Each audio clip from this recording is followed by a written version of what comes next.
The last part of our characteristics of functions knowledge, besides domain, range, and this very important thing called the zeros of the function, which actually give us our solution of the function, we're going to talk about the vertex. So the vertex, we can either have a vertex that's a maximum or a vertex that's a minimum. So this is how we need to think. I gave you two separate graphs. This is the one we've been dealing with for the last 3 notes. And this one here is the same function, just turned the other way around. So the vertex is that turning point. So there's a vertex there on this one, and there's a vertex there on that one. So the vertex, we can think of that is a turning point. And so we see here we have a turning point that's at the bottom. So that one's at the bottom of my function. And this one here is at the top of my function. So if I'm thinking, if this is the bottom, then the bottom would be the same thing as the minimum.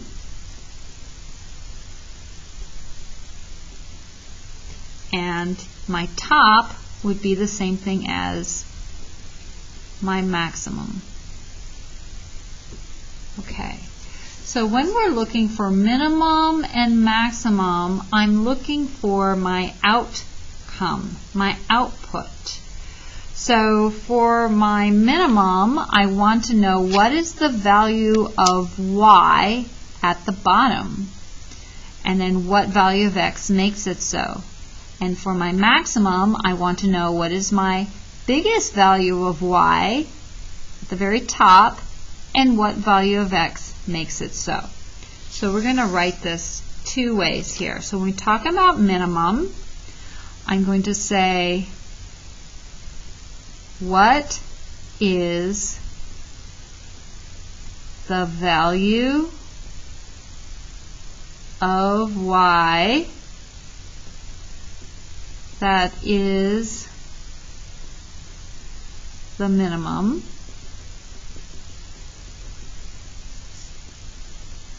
and what x makes it so. And then the same thing for my maximum. What is the value of y that is the maximum,